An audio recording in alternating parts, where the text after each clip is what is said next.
Hi, and welcome to Screens in Focus, a podcast where we talk about your favorite TV shows and movies.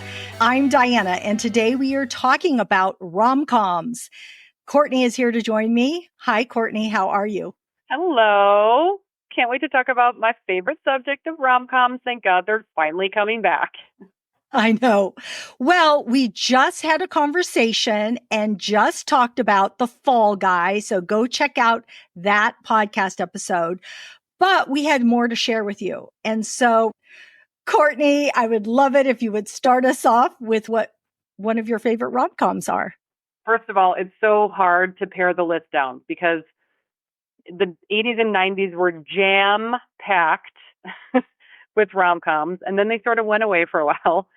And Yes. now they're finally coming back again with a vengeance, and I'm so happy. So I have my first one is a new one that is streaming on Netflix right now called The Idea of You. It just was actually released a couple weeks ago, starring Anne Hathaway and Nicholas Galitzine. I think I'm saying that right. I had not seen him before, but he's a British actor. And here's the log line of the story of Solène. 40-year-old single mom begins an unexpected romance with 24-year-old Hayes Campbell, the lead singer of August Moon, the hottest boy band on the planet. Okay, first of all, who has not had this fantasy? You accidentally walk into the trailer of a big movie star who's a lot younger than you, and they're just swept away by you. And there's a literally May-December romance going on in here. And I loved it because it was easy to watch. There was a lot of chemistry between Anne Hathaway and Nicholas. Nicholas's characters, or I guess we can call them, what is her name? Solène and Hayes. Such a rom-com characters mean names. Yes. But I do have to say, holy steamy sex scenes, Batman. Woo! So steamy. And so, I thought that just added to it. I love it. And then also I was like, girlfriend, what are you drinking in this fountain of youth? Because you look freaking amazing. She does. She does. She does look amazing. I saw this too. I enjoyed it. I really wanted to watch it because I like Anne Hathaway. And I don't know what the thing was about her a while back, how everybody was kind of not liking her so much. I'm like, what is going on with this? Crazy. But I've always liked her. She's a great actress. She's amazing. And so I thought she was really good in this, and that she was the draw for me in this. And I liked it. I thought it was great. Yeah. Me too. No complaints. I wanted to bring up, I saw a couple rom-coms recently, and one of them, I was a little hesitant, but I clicked it on play and I watched it and I really enjoyed it. And it is Mother of the Bride on Netflix. It is with Brooke Shields. And surprisingly, I didn't know Benjamin Bratt was in it. I'm like, holy cow, I love him. So I'm like, ooh, bonus, getting him in this film. Did you happen to watch this? I did. I actually liked it a lot. I thought it was super cute. Just there's something to be said about a totally predictable movie that makes you feel all safe, warm, and cozy, like a cup of hot chocolate. Yeah.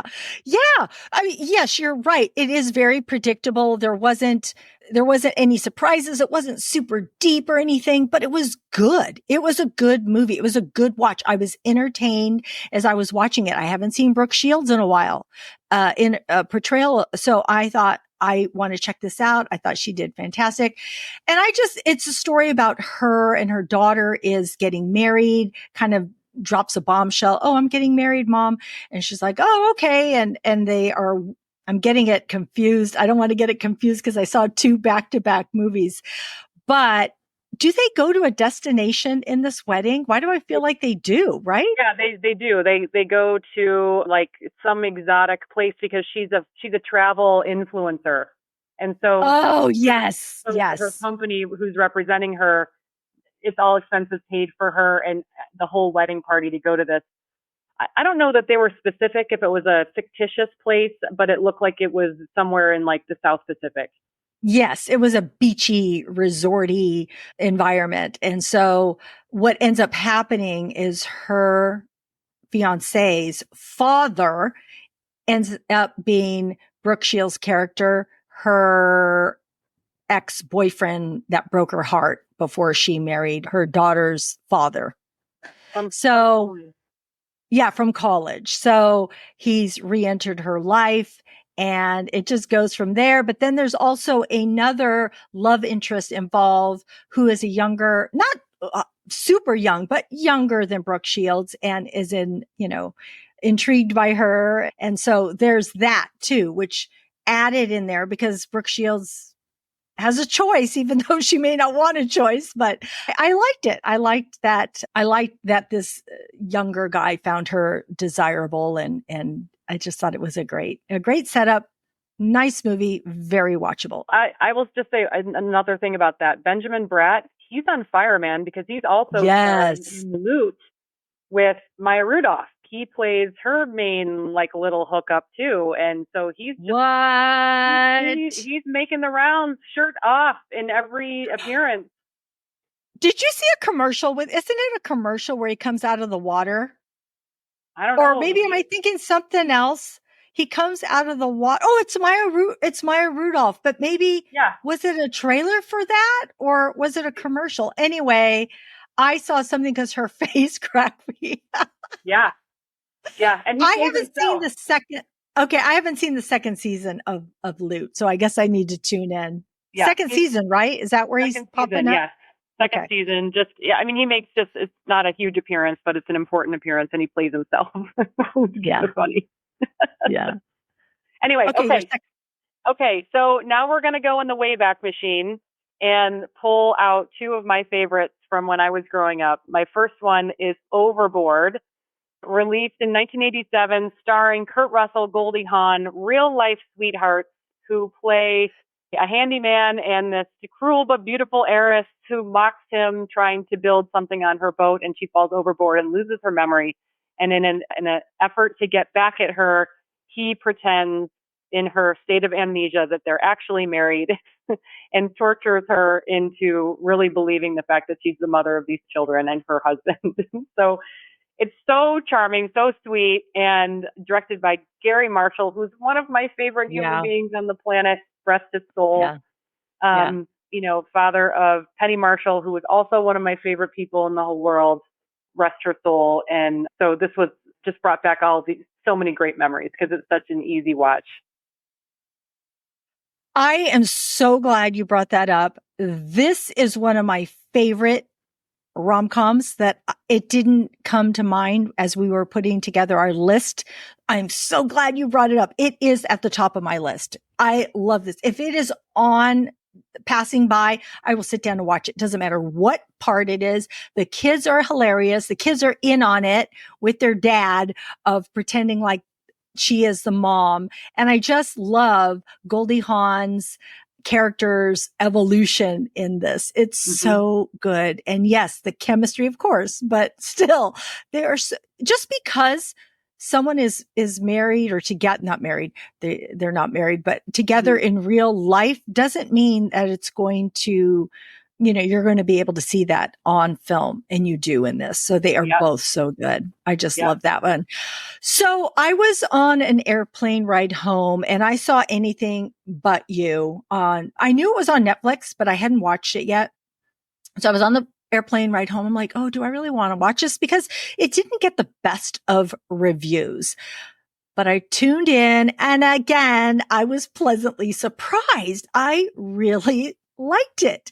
Glenn Powell and Sydney Sweeney, they're great. And I think what I like about this is they have this great one night together, and then they both overhear each other saying something. And so then they're mad at each other. So again, they are both involved in a destination wedding. So of course they have to go together with the family and friends to this Australia, and they do not like each other. And it is evident. And everybody is like, oh God, we got to have a successful wedding. We got to get these guys to pretend like they like each other, or to reignite that. And so then they pretend to make the wedding go smoother that they are liking one another, but it's just hilarious. It's so funny. It's so cute. I really enjoyed it. Did you see this? Yeah, I also liked it too. Yeah. It was super cute, and there's funny moments in there. And what I love about the theme that I'm seeing in all of these rom-coms, especially the of late, is there's a lot of physical comedy in there.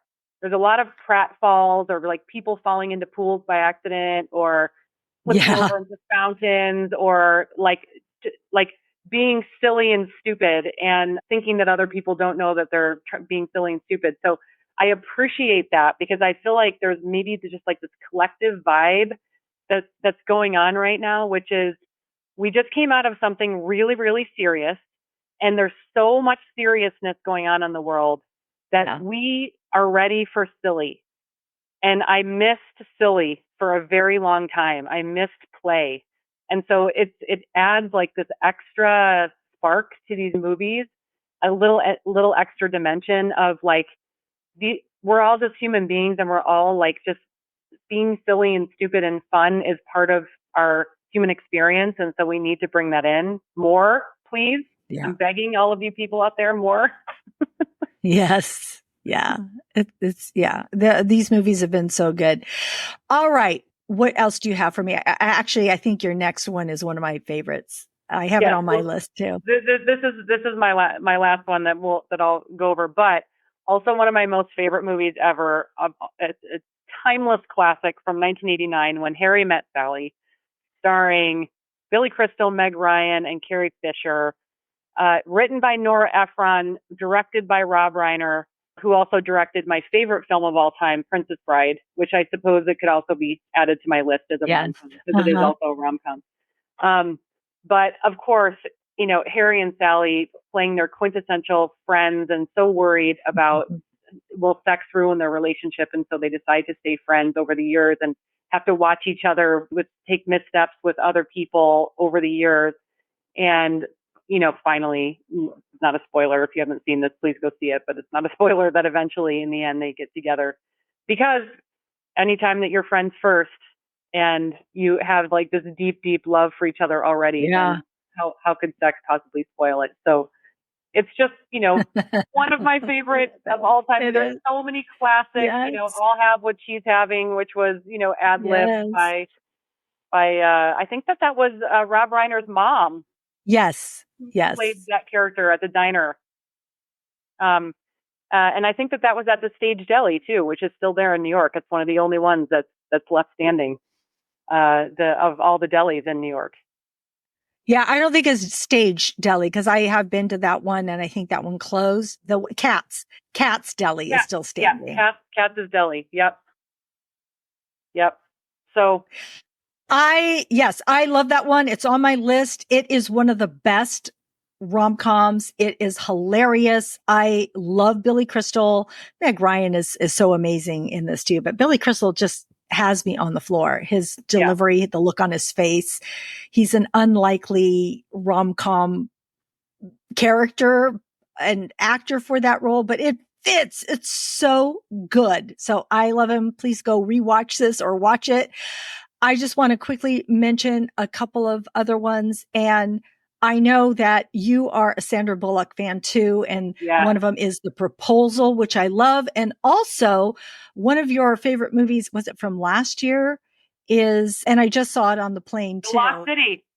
The Lost City. I saw it again. It's so funny. So go check that out. Also, I want to mention Always Be My Maybe with Ali Wong. It's on Netflix. And again, it's kind of like what you said when your friend, because they were childhood friends and then they had in college, they got together and then they grew apart and then they are reconnecting as adults. And so it's a great movie if you haven't seen it. And there are so many more, but we just wanted to give you a few. But Courtney, I want to thank you for joining me today and sharing your favorite rom-coms. Thank you. Yeah, anytime. Anytime. People in Hollywood, please keep cranking these out. I know. I hope so. I hope so. So let's hope we can get together and talk about another one. Thank you, friends out there. Thank you so much for joining us today. We are grateful you tuned in, and we hope something that we said today resonated with you, gave you a chuckle, some happiness, some positivity, or inspiration. Please remember to subscribe to screensinfocus.com, and you can get to all of our social media links on our website and also in our show notes, because we would love to hear from you and what your favorite rom-com or what you're watching. We would love to know. Remember to keep watching, keep exploring, and keep those screens in focus.